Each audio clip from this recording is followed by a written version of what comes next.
শেষ হবে, সবাই ঢুকবে। একটু আর্টিস্টদের আসতে দাও, আর্টিস্টদের আসতে দাও, একটু আর্টিস্টদের আসতে দাও, আর্টিস্টদের আসতে দাও। যাও যাও যাও,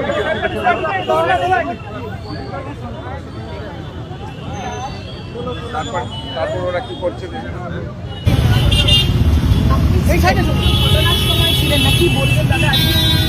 এই কারণের জন্য দাদা বলছেন ঘটনা, কষ্টের ঘটনা, এটা সত্যি সেটা বেরিয়ে আসুক, তদন্ত চলুক।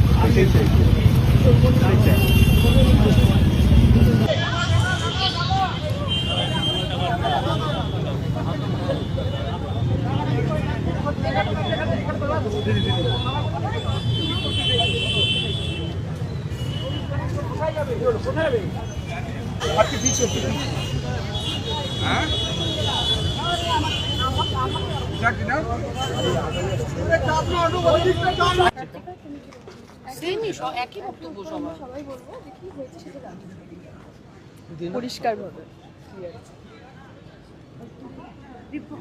আমার মনে হয় এটা একটা লাইনে বলাটা খুব কঠিন। মানে হ্যাঁ, মানে আমি একটা জিনিস বলছি, এই যে মানে 4টে রকম নিউজ পাওয়া যাচ্ছে, 4 রকম নিউজ, 4 জন বলছে 4 রকম, এটা সবাই একটা কথা বললো, কংক্রিট প্রমাণ সবার এখানে এক্স্যাক্টলি। আমরা সবাই একটা জিনিসই চাই, একটাই উদ্দেশ্য, স্পেকুলেশনটা যাতে বন্ধ হোক, সেই জন্যই আমরা সবাই এখানে এসেছি।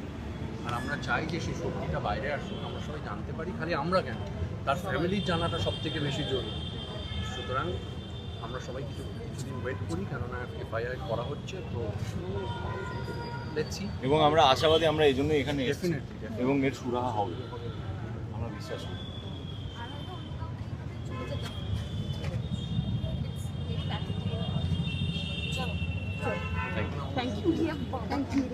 বিভ্রান্তির কথা উঠে আসছে।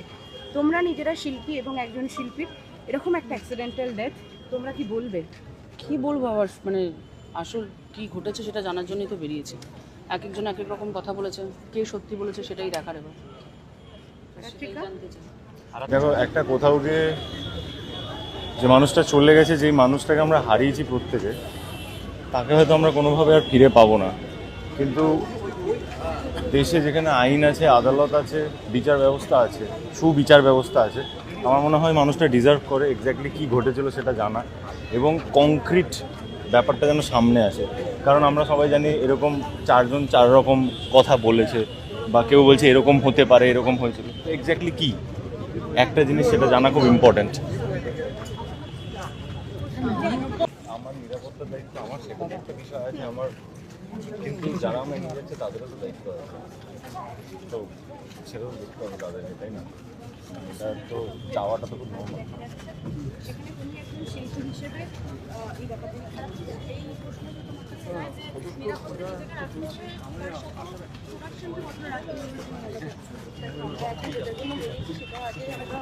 প্রচন্ড আশাবাদী যে আমরা জানতে পারবো আসলে কি হচ্ছে। ক্লিয়ার একটা ধারণা আমাদের সবার থাকবে, ব্যাস এইটুকু। ডেফিনেটলি নিরাপত্তা তো নিজের থাকেই সবসময়, মানে বলতে পারবো না, দেখা যাক। হাল তো ছাড়িনি আমরা কেউই, সবাই এসছে এক জায়গায়। সুন্দরভাবে কাজটা করুন। আপনাদের কাছে আরেকটা রিকোয়েস্ট, আপনারা বলুন আমরা কেন হাঁটছি, এখনো সামনে আপনারা একই জায়গায় দাঁড়িয়ে আছেন। আপনারা একটু আমাদেরও কাজ, আপনাদেরও কাজ, সব কাজটা মিলে একে অপরের কাজ। তৈরি করে রাখতে চলেন চলেন। তোমরা দাঁড়িয়ে যাও, তোমরা দাঁড়িয়ে রাখো,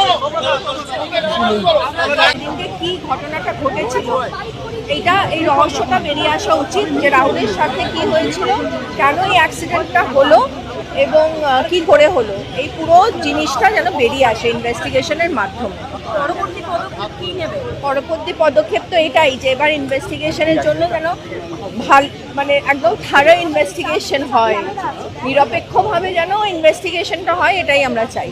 আর আমাদের দৃঢ় বিশ্বাস যে যেহেতু আমরা সকলে এক হয়ে রাহুলের বিচার চাইছি, সেটা ফেডারেশনই বলুন বা আর্টিস্ট ফোরামই বলুন, আমাদের দৃঢ় বিশ্বাস যে ইনভেস্টিগেশনটা ভালো, আমরা রাহুলকে জাস্টিস দিই।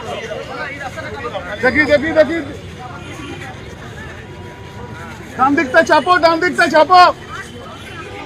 হচ্ছে যে ফেডারেশনাল ফোরাম, না না না, যারা আমি এটা কারেক্ট করে দেওয়া উচিত। এই প্রশ্নটার আমার মনে হয় আমার ক্যাপাসিটি নেই জবাব দেওয়া, তবু একজন আর্টিস্ট ফোরামের জেনারেল কর্মী হিসেবে আমি বলছি যেহেতু বহু দিনের কর্মী আমরা, যবে থেকে আর্টিস্ট ফোরাম নিজে হাতে মানে তৈরি করা হয়েছিল, যখন আমাদের ভীষণই কাছে রেসপেক্টেড শ্রী প্রসেনজিৎ চ্যাটার্জি এবং আমাদের যারা স্টলওয়ার্ডস তারা যেরকম সৌমিত্র জেঠু ছিলেন, তারা সবাই মিলে আমাদের অধিকারের জন্য আমাদের যাতে একটা বেসিক রাইটসে আমরা থাকতে পারি, টিকে থাকতে পারি, ইন্ডাস্ট্রি যাতে ঠিক করে ফাংশনাল হয়, এই ট্রেডটা যাতে স্মুথলি চলে, সেই জন্যই এগিয়েছিলাম। সেই লক্ষ্যে কিন্তু আমরা এখনও আছি, মানে স্থির হয়েই আছি।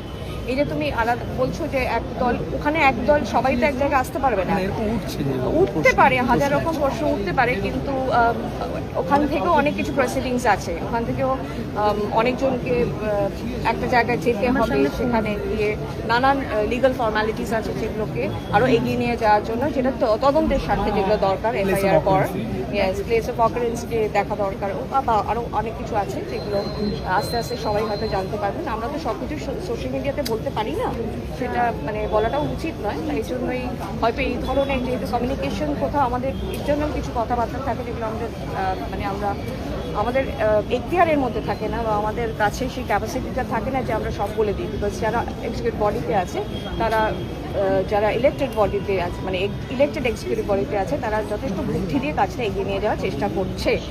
আর এবার তাড়াহুড়োতে অনেক কিছুই নষ্ট হয়ে যেতে পারে বলেই আমাদের স্টেপ বাই স্টেপ, কারণ কেউ রাতের পর রাত ঘুমোয়নি। যবে থেকে আমরা অরুণোদয়কে হারিয়েছি, বা রাহুল অরুণোদয় ব্যানার্জি আমার বাবিন বলেই আমরা অভ্যস্ত, এত কাজ একসাথে করেছি বলে, যে যা ওকে হারিয়ে ফেলাটা একটা শখ, সবাই একটা ডিনায়ালের মধ্যে আছে, পরিবার থেকে আরম্ভ করে বন্ধু বান্ধব, সহতীর্থরা, ওর ফ্যান্সরা, ওর ফলোয়ার্সরা, ওর সহজ কথার দর্শকরা, সবাই ডিনায়ালের মধ্যে আছে। সুতরাং এটাকে মেনে নিতে পারছি না। আর এরকম অপঘাতের মৃত্যু, আর যখন ওয়াকিং আওয়ার্সে সেই মানুষটা চলে গেছে, তখন এর একটা নিরপেক্ষ তদন্ত আমরা সবসময় দাবি করছি। আর সেটা আমার মনে হয় প্রত্যেকটা মানে এই তো শুধু আজকে একটা মিছিল হলো রাহুলকে নিয়ে, আরও অনেক মিছিল হতে পারে, আরও হ্যাঁ এইটা চলবে। এই দামানল আমরা এত তাড়াতাড়ি জল দিয়ে অন্তত মুছিয়ে দিতে পারবো না, বন্ধ করতে। কোনো সদুত্তর কি প্রোডাকশন হাউস থেকে এখনো পর্যন্ত পেয়েছো, মানে গতকাল আমার একটা সহকর্মী, তার সাথে কথা হয়েছিল যে এক্সিকিউটিভ বডিতে আছে, আমরা সবার সাথে যোগাযোগে আছি। তিনি আমাদেরকে বলেছিলেন যে উত্তরটা দেওয়া হয়েছে মেল মারফত, সেটা যেটা আমাদের তো চিঠিটা ওভাবেই দেওয়া হয়, একটা ফরম্যাট আছে, বা আমাদের একটা নির্দিষ্ট প্রসেস আছে যে মাধ্যম দিয়ে আমাদেরকে যেতে হবে, এগোতে হবে। তো তখন তাদের যে প্রশ্নগুলো তোলা হয়েছিল আর্টিস্ট ফোরাম থেকে, সেগুলো কিন্তু তার সদুত্তর পাওয়া যায়নি বলেই তাই জন্য আজকে এই ডিসিশনটা নেওয়া হয়েছে। সুতরাং এই সদুত্তর যখন পাওয়া হয়নি, আর প্রথম থেকেই যখন এত কিছু কি বলবো বিরোধী স্টেটমেন্টস, মানে যেটার মধ্যে মনে হচ্ছিল যে রাহুলই হয়তো নিচে হেঁটে হেঁটে সমুদ্রের ধারে এমনি চলে গেছে হাওয়া খেতে, আর তারপরে ভেসে গেছে। আর দোষ চাপানোর এই যে নোংরা একটা প্রসেসতে আমরা সেটাকে আমরা ধিক্কার জানাচ্ছি। যারা করছেন, যারা ভাবছেন, এই ধরনের ভাবনা চিন্তার মধ্যেই কোথাও একটা ক্রিমিনাল জায়গাটা লুকিয়ে আছে। And negligence, death caused due to negligence is punishable offense. It's as good as a murder. বা হয়তো কোনো পারমিশন সেভাবে পায়নি। আজকে যেখানে হয়তো রাহুলের এই দুর্ঘটনাটা ঘটলো, সেখানে হয়তো বিচটা ফাঁকা ছিল, সে ফাঁকা দেখে ওখানে ওরা শুটিং করছে, কিন্তু একবারও ভাবিনি যে বিচটা ফাঁকা ছিল কেন। ফাঁকা তখনই তাকে থাকে যখন সেই জায়গাটা নিরাপদ নয়, সেখানে চান করতে দেওয়া হয় না বলেই ফাঁকা থাকে, সেখানে টুরিস্ট আসতে দেওয়া হয় না বলেই ফাঁকা থাকে। কিন্তু শুটিং যখন আমরা করি, আমরা ফাঁকা জায়গা দেখে কিন্তু শুটিংটা করি, ছুটি দেবো। ম্যানেজার হয়তো ভাবছেন পরে আমি পারমিশন নিয়ে নেবো, সেইটা হয়তো সেইভাবে হবে না, তখন আর তারা করতে পারবে না। যেই মুহূর্তে ক্লজটা ম্যান্ডেটরি হবে, অটোমেটিক্যালি প্রোডাকশন হাউস থেকে সেই তৎপরতা নিয়ে তারা সমস্ত পারমিশন চাইতে গেলেই তখন প্রশাসন থেকে বলবে যে এইগুলো এই নিরাপত্তাগুলো আপনাদের এখানে শ্যুট করতে গেলে নিতে হবে। তো অটোমেটিক্যালি আমার মনে হয় অনেক বেশি আমরা সিকিওর অবস্থায় শ্যুট করতে পারবো, কারণ আর্টিস্ট তো ইমোশনাল। আজকে আমি হয়তো জলে নামতে ভয় পাচ্ছি, আমাকে হয়তো বললো মা একটু জল, তুমি যেতে পারছো, রাতে ভিতো, তুমি চলে যাও। আমি হয়তো সেই মোড়ে আমি এগিয়ে গেলাম, কিন্তু কোন বিপদে আমি চলে যাচ্ছি আমি জানি না, বা কোনো একটা আগুনের শট হচ্ছে, ওটা একটু তোমার পাশ দিয়ে হবে, কিচ্ছু হবে না দিদি, কিচ্ছু হবে না। হ্যাঁ, কিন্তু কোথেকে যে সেটা হয়ে যায় গন্ডগোল, সেটা আমরা বুঝতে পারি না। কৌশিকদা, তুমি বলছিলে যে এই ঘটনার পর সমাজ মাধ্যমের কিছু আচরণ সেটা নিয়ে তোমার কিছু বলার সেটা আছে? হচ্ছে একজন শিল্পীর ডিগনিটি, একজন অভিনেতার মানে নাট্যাভিনেতার মঞ্চে মারা যাওয়া, বা একজন অভিনেতা অভিনেত্রীর বা কলাকুশলী কাজ করতে করতে সেখানে মারা যাওয়া, সেইটার মধ্যে একটা আলাদা গর্ব আছে। সে কাজের জায়গায় গেছে, স্বপ্নের মতো সেটাকে এরকম কলুষিত করে ফেলা, নানা রকম কথা বলে একজন শিল্পীর সেটা সম্মান, একজন কলাকুশলীর সম্মান, তার মা আছে, সন্তান আছে, তার স্ত্রী আছেন, তারা কি জানছে আজকে, সহজ কি জানছে তার বাবার সম্পর্কে, কি কি বলা হয়েছে সেগুলো আপনারা সবাই জানেন। সেই কথাগুলো গর্বের, আমাদের বাবা বা দাদা বা ভাই বা সন্তানের জন্য বললে আমাদের ভালো লাগতো। এইটুকুনি ডিগনিটি পেতে পারে না রাহুল, সেইটা বলি। এবং পাশাপাশি মিডিয়া থেকে বহু আছে, সবার কথা আমি একদমই বলছি না, যারা ওর জীবনের পুরনো বিভিন্ন বিতর্কিত সময়, বিতর্কিত কথা, ছবি, এগুলো তুলে এনে এখন এমন একটা কাটাছেড়া করছেন, এই নিয়ে যদি তাদেরকে বেঁচে থাকতে হয়, তাদের নিজেদের ব্যক্তিগত না না যেগুলো নিয়ে নানা রকম কথা মতামত আছে, সেইগুলো দিয়ে যদি তাদেরকে খেয়ে পড়ে থাকতে হয়, এর থেকে লজ্জার হওয়াটা বন্ধ হয়ে যাওয়া উচিত তাদের। অত্যন্ত হিউমিলেটিং, এবং আপনারা অপছন্দ করে, আপনারা একদম গর্ববোধ করবেন না যে আজকে 30টা লাইক হয়েছে বা 2000 লাইক হয়েছে, সেটা অত্যন্ত লজ্জার। এটা লাইক করার কিচ্ছু নেই। কাজে সেইটুকু ডিগনিটি দিন, সেইটুকুন সম্মান দিন প্রতিটি কলাকুশলী এবং শিল্পীকে, আর কিচ্ছু না। এরা যেটা ঋত্বিক এবং চূর্ণী বললো, একটা এমন নিয়মকানুন তৈরি হোক যেটা অপ্রতিরোধ্য হবে, যেটা কিছুতেই চেঞ্জ না হয়। আমরা প্রত্যেকে পরিচালক এবং অভিনেত্রী হিসেবে নিয়মিত ফেস করেছি মৃত্যু সামনে দিয়ে কীভাবে বেরিয়ে চলে যেতে পারে। সে বিরাট কাঁচের দেয়াল ভেঙে পড়া হোক, বা সমুদ্রের জলে জোয়ারের সময় বসে থাকা হোক, নানা রকম ক্ষেত্রে, সামনে গাছ ভেঙে পড়ে যাওয়া হোক, মাথায় পুরনো বাড়ির ওপর থেকে বিশাল চাঙড় মাথা পায়ের সামনে পড়া হোক, তার কোনো রকম থাকে না। আমরা জাস্ট বাই চান্স বেঁচে রয়েছি।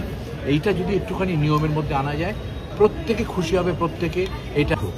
আজকেই বলুন, এখানে মিডিয়ার কেউ প্রশ্ন করলেন যে অন্য রাজনৈতিক দলের শিল্পীরা এসেছেন, আমি নাম জিজ্ঞেস করলাম, একজন আমাদের অত্যন্ত শ্রদ্ধেয়া অভিনেত্রীর নাম বললো। কিন্তু আমাদের কাছে প্রথমে তার পরিচয় অভিনেত্রী, তারপর সে যা ইচ্ছে, কবিতা লিখুক, গান লিখুক, রাজনীতি করুক, প্লেন চালান, যা ইচ্ছে করুক, সেটা আমাদের কাছে প্রথম পরিচয় না। তাদের আমরা চিনি অভিনেত্রী হিসেবে, তারা আমাদের কাছে সেইভাবে চিরকাল শ্রদ্ধা।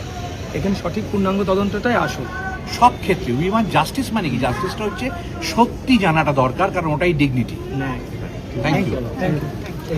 পরিষ্কার করে জানতে আসলে তোমার কাছে একটা প্রশ্ন আছে, তুমি এর শুরুতেই বলেছিলে যে এখানে যেন কোনো রাজনৈতিক রং না আনা হয়। আজকে এখানে টালিগঞ্জে যিনি বিজেপির প্রার্থী, যিনি প্রতিদ্বন্দ্বিতা করছেন, তিনি এসেছিলেন, তিনি বলে গিয়েছেন যে অবিলম্বে ফেডারেশনের যারা জড়িত আছেন তাদের পদত্যাগ করা হবে। তিনি কি বলবেন? রাজনৈতিক বক্তব্যের তো উত্তর দেবেন। ওনার কার না, ওনার নাম ওনার নাম কি? উনি তো অভিনেত্রী আমাদের এখানে। আজকে উনি আমাদের কাছে অভিনেত্রী, আজ উনি আমাদের কাছে শুধুই অভিনেত্রী।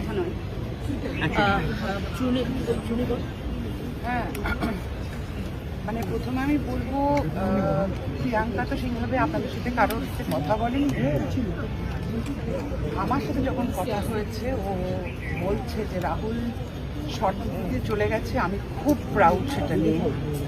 আজকে 10 বছর পর যখন আমার ছেলে গুগল খুলে দেখবে যে বাবা কেন কিভাবে চলে গেছে, সেই যেন সত্যিটা জানতে পারে যে আমার বাবা কিভাবে চলে গেছে। সেই ট্রুথটার জন্য আমরা সবাই আজকে এখানে হাজির হয়েছি।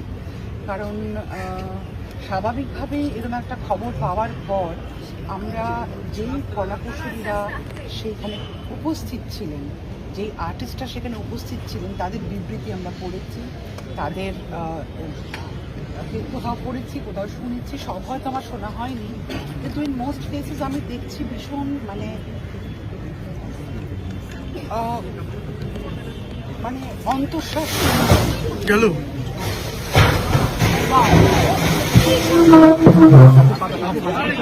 আরে কিছু হয়নি, কিছু হয়নি, পাতা পড়েছে, পাতা পড়েছে।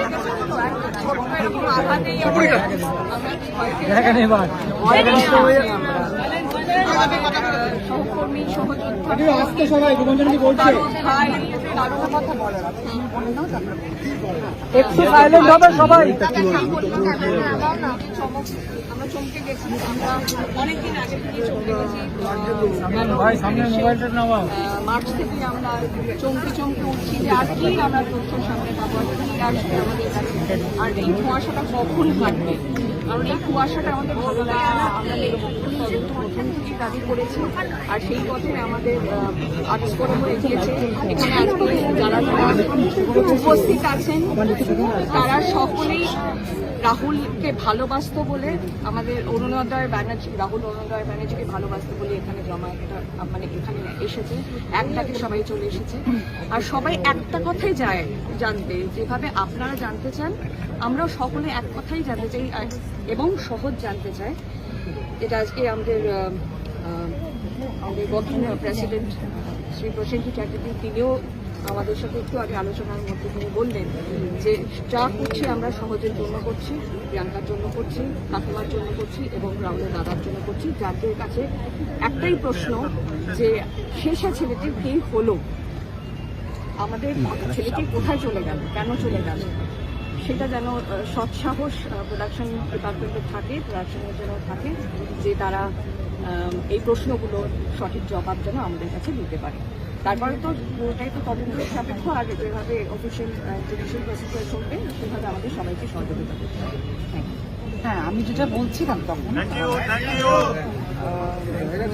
একটু কাটেড শর্ট, রাহুলের এই চলে যাওয়াটা যেন কোথাও একটা দৃষ্টান্তমূলক একটা আমি না জোরে কথা বলতে পারি না, দাদা ভাই সবাই বলছি, আমি জোরে কথা বলতে পারি না, যেন সেটা কোনোভাবে একটা বিশাল একটা ডিফারেন্স তৈরি করতে পারে আমাদের ইন্ডাস্ট্রিতে। ফর ইনস্ট্যান্স সেফটি ক্লজ, আমাদের যখন কন্ট্রাক্ট সই হয় কোথাও কোনো সেফটি ক্লজের প্রায় মেনশন মানে থাকেই না বললে চলে। হ্যাঁ, সেইটা যদি আমরা এনশিওর করতে পারি টেকনিশিয়ানদের জন্য এবং আর্টিস্টদের জন্য, যাতে সেইটা একটা ম্যান্ডেটরি জায়গা হয়। ম্যান্ডেটরি কেন বলছি, আচ্ছা রূপাঞ্জনা আমার বোনের মতো, যদিও আমি বলছি হয়তো কোনো একটা রোলে ওকে অ্যাপ্রোচ করা হয়েছে, আমাকে অ্যাপ্রোচ করা হয়েছে, ও বলল আমি এই সেফটি ক্লজ ছাড়া আমি করতে পারবো না। আমি গিয়ে বললাম আমি করে দিয়েছি, আমার সেফটি ক্লজ লাগবে না, আমাকে নিয়ে নাও। কাজে ম্যান্ডেটরি না হলে কিন্তু সেফটি ক্লজ ছাড়াই কাজ হবে। আর যেই মুহূর্তে সেফটি ক্লজ থাকবে তখন কিন্তু সমস্ত দিক সামলে সব রকমের নিরাপত্তা সহ শুটিংগুলো হবে।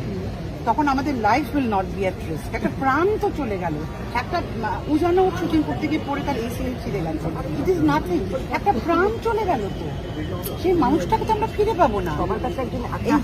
একটা অ্যাসেট এবং সে যেই ধরনের মানুষ, যে ধরনের তার পড়াশোনা, তার জ্ঞান, সে বাচ্চা তার নিজের বাচ্চাটাকে কিভাবে তৈরি করতে পারবে, আমি তো সেটাও ভাবছি। সেই বাচ্চাটা তো তার বাবাকে পেলই না, মানে এই লসগুলো আমরা কোথায় দেখছি। কাজে সেরকম যেন আর কোনো প্রাণকে এইভাবে, অ্যাক্সিডেন্ট যে কোনো জায়গায় হতে পারে, কিন্তু সতর্কতা যদি থাকে, যদি সব রকমের ব্যবস্থা আমরা নিতে পারি, সেটা তখনই হবে যখন আমরা এটাকে ম্যান্ডেটরি হিসেবে পাবো। তাই যদি সেটা আমরা আস্তে আস্তে সেদিকে এগোতে পারি এরকম একটা দুর্ঘটনার পর, তাহলে আমার মনে হয় অন্তত চলে যাওয়াটা সার্থক হবে।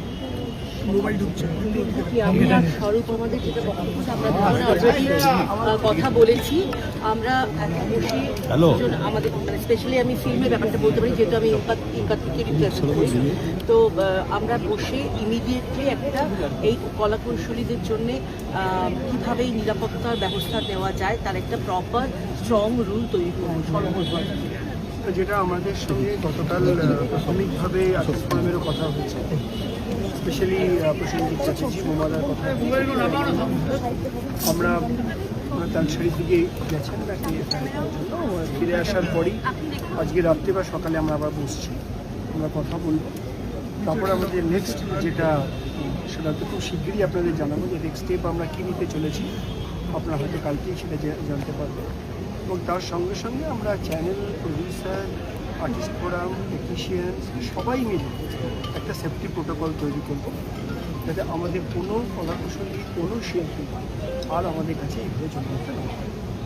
যে গাফিলতি আমরা দেখতে পেলাম, কৌশিকদা বললেন, ঋত্বিক বললেন, সবাই বললেন, চুনিদি বললেন, তো যে গাফিলতির জন্য আজকে সবাই চলে গেলেন, যেভাবে রাহুলকে আমরা হারালাম, আর জন্য কোনো শিল্পীকে, কোনো যে কলাকুশলী সেদিন ঝাঁপ মেরেছে তাকে বাঁচানোর জন্য, আপনি বলুন যে তাদের যদি ক্ষতি হতো বা তারা যদি তলিয়ে যেত, তাহলে তাদের পরিবারকে এটা দীর্ঘদিন ধরে চলতে পারে না। ফেডারেশন দীর্ঘদিন ধরে এই বিষয়ে সোচ্চার বলে আসছে।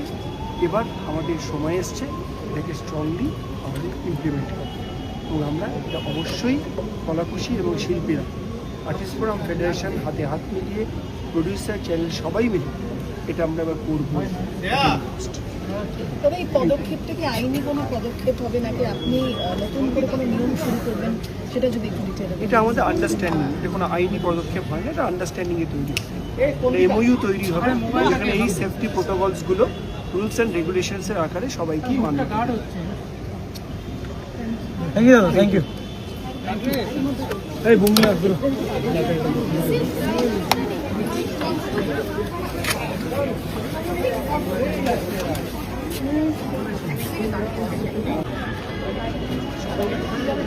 রিকোয়েস্ট করছি, এতগুলো করলে হয় না।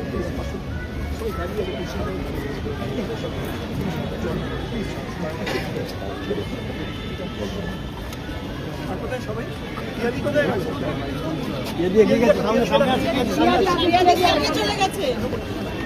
এই মাঝখানে জায়গাটা প্লিজ সেটা একটু গ্যাপ দিয়ে দিদি, একটা দুর্ঘটনা ঘটে গেছে সেটা আমরা সবাই জানি, কিন্তু যেটা জানি না সেটা হচ্ছে যে কিভাবে ঘটেছিল। এক একজন এক এক রকম কথা বলছে, কি বলবে তুমি? ফার্স্টে তো আমি একটা ফোন পেলাম, আমি একটা ক্যাফেতে গেছিলাম একটা বন্ধুর সাথে, ফোনটা শুনেই আমি পেয়েই যে রাহুল নেই। আমি বললাম কোন রাহুল? আমাকে যখন বললো অরুণোদয়, আমি ভাবলাম ফেক নিউজ। আমি বলছি ফেক নিউজ করে হাউ হাউ করে উঠলাম। তারপরে আমি ছুটতে ওর বাড়ি গেলাম। দেখি সত্যি আমার সেই বন্ধু বলেই যাচ্ছে না এটা সত্যি, ও নাকি জলে ডুবে গেছে, ও নাকি সত্যি। দ্বিতীয়বার আমার এক প্রিয় বন্ধুকে হারালাম জলে ডুবে। এর আগে রনি চলে গেছিল, রনি আমার খুব একদম জিগরি দোস্ত ছিল। রনি, আমি, রাহুল, আমরা একই প্রজন্মের, একই কন্টেম্পোরারিজ, একই বয়সী মোরালেস। তো ওর বাড়িতে গেলাম, গিয়ে দেখলাম এরকম সব চারিদিকে লোকজন এসে জমায়েত হচ্ছে, এই হচ্ছে আস্তে আস্তে জিনিসটা। তারপরে ফেসবুকে দেখছি বিভিন্ন জায়গা থেকে বিভিন্ন রকমের খবর আসে। প্রোডাকশন ম্যানেজার এক রকমের কথা বলছে, একজন আরেক রকমের কথা বলছে। কেউ বলছে প্যাক আপ হয়ে গেছিল, একটু মানে এরকম পা ডোবাতে একটু করতে চান করতে গেছিল। আরেকবার তারপর শুনলাম নৌকো থেকে পড়ে গেছিল। তারপর শুনলাম নাকি এরকম একটা সিন ছিল কিন্তু হাঁটু অবধি জলে ছিল। এখন শুনছি বোধহয় সিনটা এরকম ছিল যে ডুবে যাচ্ছে। হ্যাঁ, মানে নানা রকমের তথ্য আসছে কন্টিনিউয়াসলি। সো ন্যাচারালি শিল্পী হিসেবে, সহশিল্পী, ওর বন্ধু হিসেবে, প্রিয় বন্ধু হিসেবে আমরা জানতে চাইবো না কি করে একটা মানুষ গেল। আর কে দায় নেবে? প্রোডাকশন দায় নেবে না? ও কি মানে বগল দাবা করে বাড়ি থেকে ড্রোন নিয়ে গেছিল? এরকম কখনো হয়? ও কি রিল মেকার ছিল, ওখানে কি রিল বানাবে? আমরা ওকে ভীষণ মিস করি, আমরা সারা জীবন মিস করবো। আর এই লসটা, এই ক্ষতিপূরণটা আমাদের কখনোই এটার কোনো রিপ্লেসমেন্ট নেই, এটার কিছুতেই মিটবে না। এরকম যাতে কোনো শিল্পীর সাথে না হয়। আমরা হাসতে হাসতে কাজে যেতে চাই, আমরা হাসতে হাসতে ফিরতে চাই। আমরা কাঁচের গাড়িতে ডেড বডি হয়ে অ্যাম্বুলেন্সে আমরা ফিরতে চাই না। এইটুকু তো লোকজন আমাদের সিকিউরিটি অ্যান্ড সেফটি দেবে। আমি আবার একটা কাজে ঢুকছি খুব শিগগিরই, কিন্তু ভয়ে ঢুকছি ভাই। দয়া করে আমাদের বাঁচতে দাও প্রাণে। এমনিতেই আমরা যখন ছোটবেলায় এসেছিলাম এই জায়গায় মনে হতো কি সুন্দর বাগানে এলাম, আমরা ফুল হয়ে ফুটে থাকবো।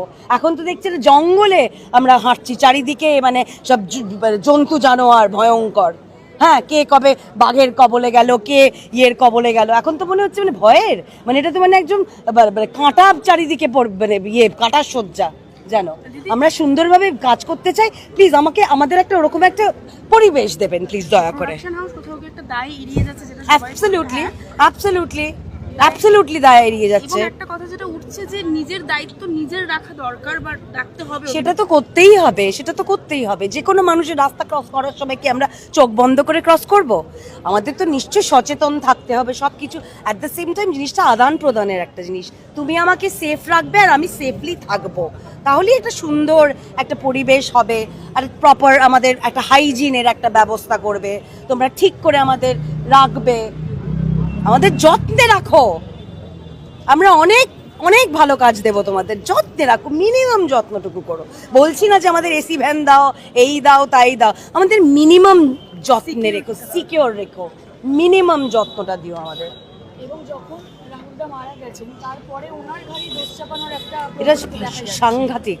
সবসময় হয়তো আমাদের সাথে এটার সাথে আমরা মানে ওয়াকিবহল।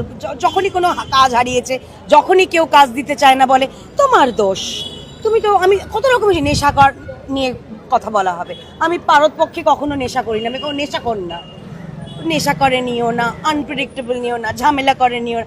সবসময় প্রোডাকশন হাউসের একটা প্রবণতা আর্টিস্টদের ওপরে একটা ইয়ে করে দেওয়া, এটার জন্য অনেক কাজ হারিয়েছি আমি। ও তো না বলে বলে ঘুরতে চলে যাবে, এটা সব ভুল বানানো কথা, নেবে না, কি করা যাবে? সবসময় এদের একটা প্রবণতা আর্টিস্টের ঘাড়ে চাপিয়ে দেওয়ার। এখানে তো আর্টিস্ট কথা বলার জন্য নেই, আর যে এত সুন্দর কথা বলতো, যার কথায় আমরা মুগ্ধ হয়ে যেতাম, যার একটা সুন্দর তার চেহারার আবেদন, তার হাসি, তার আন্তরিকতা, সে তো নেই আর কথা বলার জন্যে। আমাদেরই বলতে হবে, তাদের বন্ধুদের বলতে হবে, তাদের যাদের সাথে আত্মা মানে ওর যাদের সাথে বন্ধুত্ব ছিল, আত্মার সম্পর্ক ছিল, একটা অন্য একটা দারুণ সম্পর্ক ছিল, বন্ধুত্বের সম্পর্কের ওপর কিছু হয় না, তারাই বলবে যে এটা আনফেয়ার। এটা কখনো কোনো আমার শত্রুর সাথেও যেন জীবনে কোনো টেকনিশিয়ান কারোর সাথে শুটিংয়ের কোনো মানুষের সাথে এরম যেন দুর্ঘটনা না ঘটে। ব্যাস, আমরা বললাম তো, বারবার একই কথা বলছি, আমরা জীবিত যেতে চাই, জীবিত ফিরতে চাই, হাসি মুখে যাব, হাসি মুখে কাজ করে আসব, আমাদের একটা সুস্থ পরিবেশ দাও, সিকিউরিটি দাও, আমাদের সেফটি দাও, ব্যাস এইটুকু। হাসি।